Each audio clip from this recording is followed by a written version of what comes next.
Sejam todos bem-vindos ao estudo diário das Escrituras. Hoje nós vamos estudar Atos capítulo 26, Paulo perante o rei Agripa.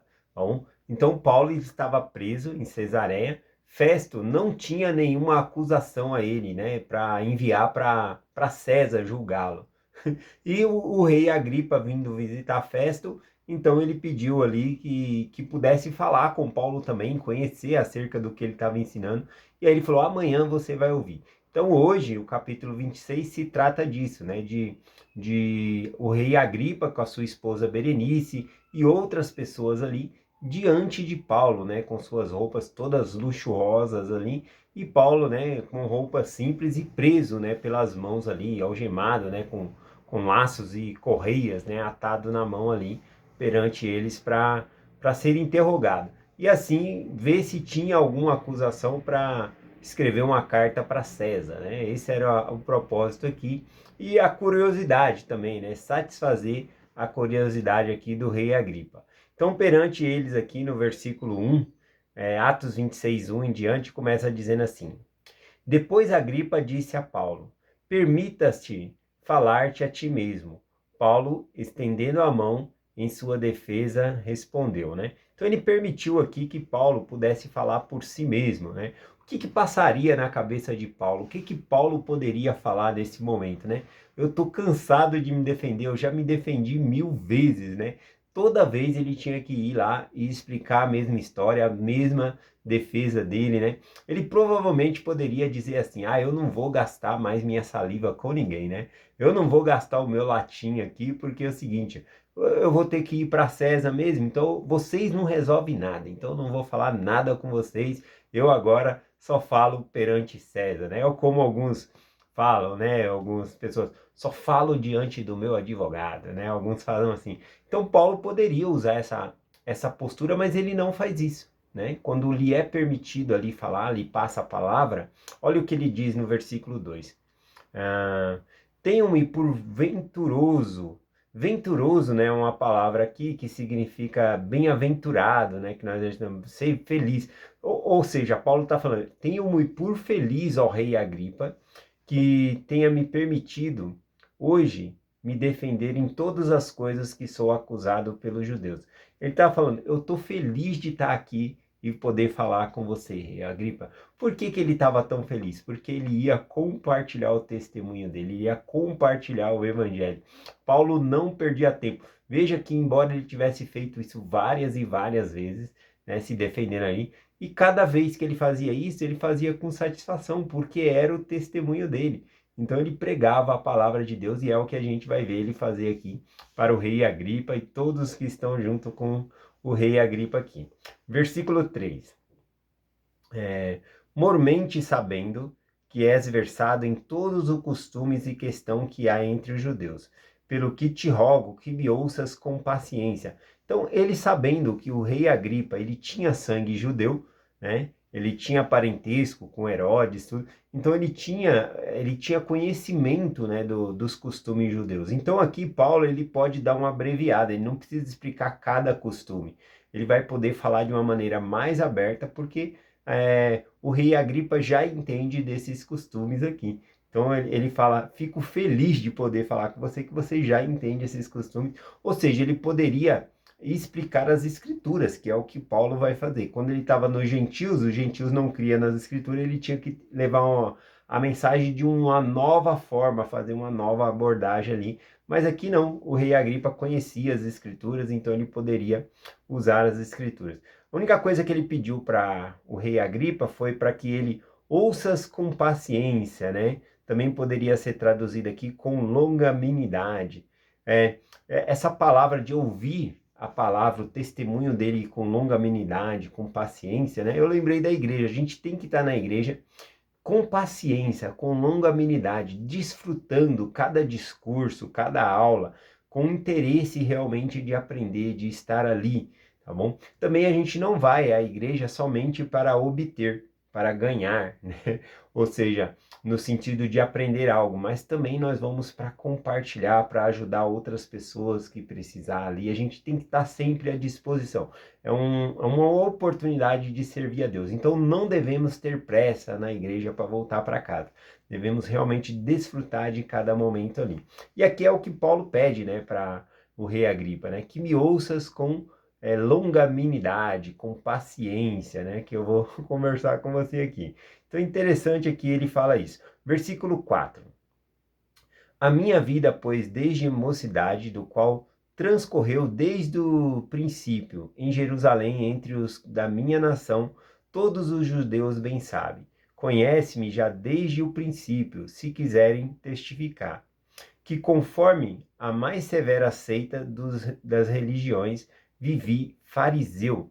Aqui é bem interessante que ele começa a falar que desde o princípio ele viveu judeu, ele estava entre os judeus, e aí ele fala, se eles quiserem prestar testemunho disso, você pode ir lá e querer... Mas se eles não prestar, também saiba que eu vivi lá, né? Que eu convivi. Ele está mostrando que ele começa então a argumentação dele, dizendo que ele era judeu e da seita dos fariseus, que ele viveu da religião, ele não usa a palavra seita aqui, né? Ele usa a palavra religião, né, dos fariseus aqui. Agora, uma coisa interessante para nós, que está sempre estudando o Novo Testamento, principalmente ali o ministério de Jesus Cristo, né? Os 4 evangelhos, né? Mateus, Marcos, Lucas e João, sempre fala dos fariseus ali de uma forma negativa, no sentido de hipocrisia, no sentido de ser ríspido, né? E a gente aprende assim, né? Até alguns usam como modo de ofender outras pessoas, né? Ô seu fariseu, né? A pessoa usa de uma maneira ofensiva, né? Mas Paulo, ele não está usando nesse sentido aqui, tá bom? Um fariseu, ele era muito religioso. Ele era uma pessoa muito devota e procurava cumprir à risca as leis e mandamentos de Deus. Então, quando Paulo diz aqui, em toda a minha vida eu vivi como fariseu, ele está falando da devoção dele, ele está falando de algo positivo que era ser um fariseu. Interessante isso aqui também. Versículo 6 ele continua. Agora pela esperança da promessa de Deus, feita a nossos pais, estou aqui e sou julgado. A qual nossas 12 tribos esperam alcançar, servindo a Deus continuamente, de dia e de noite. Porque por essa esperança, ó rei Agripa, eu sou acusado pelos judeus, porque julga coisa incrível entre vós que Deus ressuscite os mortos. Então ele está falando aqui que ele está sendo julgado por uma esperança que as 12 tribos de Israel têm, que é de ressuscitar. E que os judeus, né, ali eles estavam julgando algo, não fala impossível aqui, ele fala algo incrível, uma coisa incrível, que Deus ressuscite alguém dos mortos, que foi o que aconteceu com Jesus Cristo, né? Então, por conta de tudo isso, que ele estava sendo julgado. A maioria dos judeus, na verdade, eles acreditavam na ressurreição. O problema é que Paulo falava que Jesus Cristo ressuscitou, que é a verdade. Aliás, sem Jesus Cristo não haveria ressurreição. Ele que quebra as ligaduras da morte. Então eles criam um problema muito grande com Paulo por conta da ressurreição. E aqui ele começa, né, então do versículo 9 em diante, ele começa a prestar o testemunho dele, né, que ele era fariseu, rigoroso, que ele mesmo perseguia esses, né, que pertencia a esse caminho e mandava prender, até que veio uma luz, né, ele a caminho de Damasco ali indo prender, veio uma luz, né, mais brilhante que o sol ali, de modo que todos que estavam com ele caiu, né? A gente nota que Paulo está compartilhando o testemunho dele aqui em Atos 26, mas também ele compartilhou lá em Atos capítulo 9, se eu não me engano. Não, capítulo 9 foi Lucas compartilhando, né? Teve outra ocasião que ele compartilhou também, e aí ele traz detalhes diferentes, aqui ele traz alguns detalhes a mais, né, nesse testemunho. Mas eu não vou me deter tanto no testemunho, apesar que eu não me canso de ler esse testemunho aqui, ele é formidável, aprendo muita coisa com ele. Mas após ele compartilhar esse testemunho, né, após ele ter caído no chão, o Senhor dito para ele, levanta-te e põe sobre teus pés, né, e dá ordem, né, para que ele pregue o evangelho, tanto aos judeus como aos gentios. E aí ele continua falando aqui, sobre essa pregação que o próprio Senhor mandou ele fazer. Versículo 18 aqui em diante. Para que lhe abrires os olhos das trevas e converteres à luz do poder de Satanás, e a Deus para receber a remissão dos pecados, a esperança entre santificados pela fé em mim. Então, ele fala de receber a herança entre os santificados, né? Ele é chamado para pregar o evangelho, para libertar as pessoas, tirar as pessoas das trevas, do poder do diabo e trazer para a fé em Jesus Cristo. É isso, né? E é isso, imagina ele pregando isso para o rei Agripa ali, o rei Agripa ouvindo todo esse testemunho, ele compartilhando escrituras ali também, e aí ele continua. Pelo que, ó rei Agripa, não fui desobediente à visão celestial, antes fui primeiramente aos que estão em Damasco e também em Jerusalém e por toda a Judéia e aos gentios arrepender-se e converterem-se a Deus, fazendo obras dignas do arrependimento. Por causa disso, os judeus lançaram mão de mim no templo, procuravam matar-me. Porém, alcançando o socorro de Deus, ainda até o dia de hoje, permaneço. Eu acho muito interessante que quando Paulo, né, ele foi atacado, né, e eles estavam batendo nele, eles iriam matar ele a pancada ali, os soldados, né, romanos vieram, interferiu, né, e tirou Paulo do meio deles ali, porque eles iriam matar Paulo. Mas olha aqui que Paulo ele não está dando vangloria ou agradecendo aos soldados romanos. Ele está agradecendo a Deus, ele fala que foi pela providência de Deus que ele está vivo até agora, esse momento, que livrou ele das mãos dos judeus naquele momento, né? Então olha que ele reconhece a mão de Deus na mão até de outras pessoas, né? No caso ali, quando chegou a guarnição dos romanos ali. Ele continua dizendo, testificando tanto a pequenos como grandes, não dizendo nada mais do que os profetas Moisés disseram, que devia acontecer, né? Então ele começou a falar aqui, abrir as escrituras, falar aqui de Moisés, dos profetas, né? Acredito que ele falou bastante aqui sobre Salmos e Isaías também fala sobre Jesus, né? Como o sofredor aqui. Falando sobre, mostrando as escrituras, olha o versículo 23 e 24 que ele diz, ó.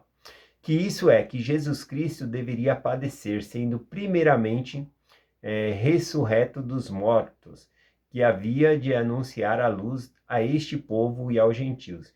Dizendo ele isto, a sua defesa disse festa em alta voz, deliras, Paulo, as muitas letras te fazem delirar. Então a gente observa que ele estava compartilhando ali que Cristo era o Cristo que iria padecer, sofrer e ressuscitar. Aqui mostra como ele está falando com o rei Agripa, que ele está abrindo as escrituras ou falando das escrituras ali para o rei Agripa, da qual o rei Agripa não é ignorante, ele conhece, né, as profecias ali, né, ele tem pelo menos um contato por ter sangue judeu, por ter a cultura ali, então ele tem contato com essas escrituras. Então quando ele fala de Isaías, o rei Agripa reconhece, quando ele fala de Salmos, ele reconhece. Então ele está provando pelas escrituras que o Messias que veio, sofreu e morreu é o próprio Cristo, né? E aí, quando ele estava explicando essas coisas para o rei Agripa, porque desde o começo era para o rei Agripa aqui, né? Ele se dirige numa linguagem para o rei Agripa. O Festo, que estava do lado, né? Ele grita, né? Ele grita e fala, você está louco, né? Você deliras, há muitas letras te fazem delirar, né? Então, observa que Festo, ele acaba, para ele é loucura isso de morrer e ressuscitar, porque Festo, ele é romano, né? Então, isso é loucura para os gentios, né? Como Paulo prega mais tarde. Mas, para o judeu, né? Essa parte aqui é muito importante. Então, ele estava explicando essas coisas aqui para o rei Agripa. É quando, então, Festo, ele diz, né? Você tá louco, né? Ele grita ali em alta voz, a gente vê que ele... Você está louco, você está doido, né? Essa palavra aqui, você está delirando ou está louco, ela vem da palavra aqui, megalomaníaco, né? Fissurado, você está fissurado nisso, Paulo, você só pensa nisso, né? Então ele fala como se Paulo realmente fosse um doido ali, né? Mas Paulo, sempre cortês, ele responde de uma maneira tão calma, né? Olha só o que a resposta de Paulo aqui no versículo 25. Porém ele disse, repara que quando Festo foi dizer, diz que disse em alta voz, ou seja, gritando, ele estava gritando. Quando Paulo vai responder, porque Festo disse que ele estava louco, ele apenas disse, né? Ele não gritou ou disse em alta voz, né? Só mostrando o contraste aqui. Então Paulo diz, não deliro, ó excelentíssimo Festo, ou seja, nem a educação ele perdeu. Ele pega e fala, excelentíssimo Festo. Algo interessante que Festo chamou ele de louco. Ou seja, por que não mostrou nas escrituras que ele estava errado? Não, Paulo, você está interpretando errado aí. Isaías não quis dizer isso, né? Você está interpretando errado essa parte que Davi falou aí do servo sofredor, de Jesus Cristo, da ressurreição. Você está interpretando. Cadê os argumentos? Agora dizer que uma pessoa é louca é fácil, né? Para derrubar todos os argumentos, todas as escrituras que a pessoa acabou de mostrar. Então é um apelo muito grande ali, né? Seria como o Vitor Nelly sempre costuma dizer, né? A pessoa levanta um espantalho ali e começa a bater naquilo ali. Ah, você é louco, você é louco, você é louco. Então derruba todos os argumentos da pessoa, porque se a pessoa é louca, tudo que ela diz ali então é loucura, né? Então, cadê a prova? Cadê mostrar as escrituras? Ele estava fazendo isso. Ele estava compartilhando a escritura e mostrando todas as coisas. Então aqui ele fala, confesso, né? Excelentíssimo Festo. Antes falo palavras de verdade e de perfeito juízo, né? Ele estava ciente ali, ele tinha total controle sobre as suas emoções ali e falou de uma maneira calma para ele, né? Então é bem importante a gente ver isso aqui, né?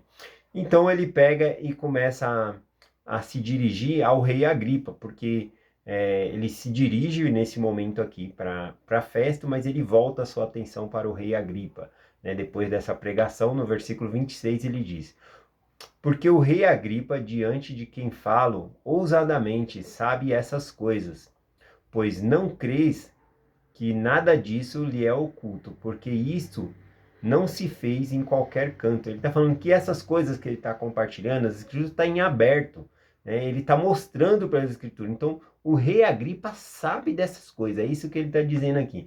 E aí ele faz uma pergunta retórica, né, para o rei Agripa e ele mesmo responde, dizendo aqui, crês tu nos profetas, ó rei Agripa? Bem sei que crê, né? Quando ele pergunta aqui, crê tu, né, nos profetas, ó rei Agripa? Provavelmente deve ter um silêncio ali, o rei Agripa não sabia o que falar, porque se ele dissesse que cria nas escrituras, então ele tinha que crer naquilo que Paulo estava falando. Ou também ele teria que derrubar, ele falou, não, eu creio nas escrituras, mas Isaías não quis dizer isso não, né? Mas como ele não tinha argumento, né? Aí ficou difícil, ele não responde, né? Mas o próprio Paulo responde para ele, eu sei que você crê. Então veja que a pregação para o rei Agripa era diferente, né? Então observe como Paulo ensina cada pessoa diferente, é muito importante isso. Continuando aqui, quase chegando no fim da mensagem, versículo 28. E disse Agripa, né, ao invés de responder à pergunta de Paulo, né, se ele cria nas escrituras, bem sei que creis, ele responde da seguinte maneira, por pouco me persuade que me faça cristão, né? Aqui, Paulo ainda vai responder, né, que se por pouco ou por muito é importante é que a pessoa se faça cristão, que Deus faça ela ser um cristão. Aqui, acredita que ele está se referindo de uma forma sarcástica, né? Ele não está sendo sincero nessas palavras, que é como se ele estivesse caçoando de Paulo, né? Porque ele viu a reação de Festo, né? Então, é provável que ele pegou embalo com Festo ali e aí disse essas palavras aqui, né? Por pouco me persuades a ser cristão, né? Que me faça cristão. Por que acredito que ele está sendo sarcástico aqui, né? Porque essa palavra cristão aqui normalmente era usada com o sentido de denegrir a igreja, né? Mas a gente aceitava, né? Os membros aceitavam com prazer essa palavra, tá bom? Mas eles usavam com o sentido de denegrir, né? As pessoas ali, tá bom? Mas aqui tá, né? A resposta do rei Agripa, dizendo, por pouco me persuade a ser cristão. O apóstolo Paulo então diz, porventura que Deus, esse porventura aqui, que permita Deus, né? Ele ora para que Deus, por pouco ou por muito, não somente tu, mas também todos quanto hoje estão me ouvindo, se tornasse tais como eu, exceto por essas cadeias. Então ele fala, provavelmente também o texto permite a tradução aqui, dizendo que o rei Agripa estava dizendo, com essas poucas palavras você já quer me fazer cristão, né? E Paulo está falando, não importa se é com poucas palavras ou com muitas, né? Importa que as pessoas se tornem como eu, se tornem cristão, né? Nesse sentido aqui que Paulo fala. E aí então ele pega e fala, exceto por essas cadeias. Provavelmente ele estava preso mesmo. Essa palavra cadeia aqui, no grego, eu peguei a tradução aqui, significa laços ou correias. Então ele estava atado, né, pelas mãos. Então, quando ele fala, quisera que vós se tornasse como eu, exceto por essas cadeias, ou certo, exceto como prisioneiro. Que vocês se tornem cristão, mas não para sofrer como eu estou sofrendo aqui, né? Esse é o sentido aqui da palavra de Paulo. E aqui, só finalizando, tá bom? Vou resumir aqui, já está no final mesmo.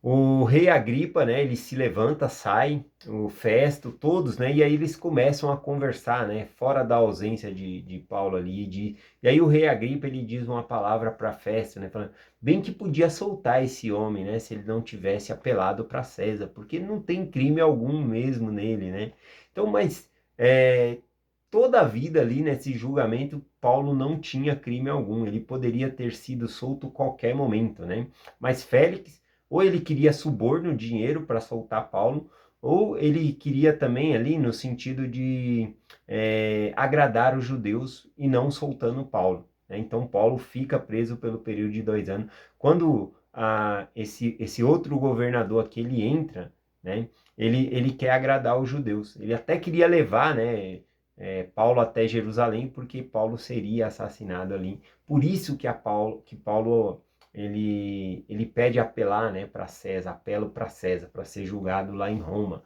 né? Mas olha aqui, né, as pessoas novamente só querendo agradar umas às outras ao invés de fazer a justiça. Bom, termina essa mensagem aqui falando da importância da longanimidade, que nós possamos estar na igreja e sentir prazer em ouvir a palavra do Senhor, em ouvir os discursos, as aulas, e não ter pressa, né, de ir embora, e sim estar ali na presença do Senhor. É essa mensagem que eu compartilho com vocês hoje, em nome de Jesus Cristo. Amém. Até amanhã.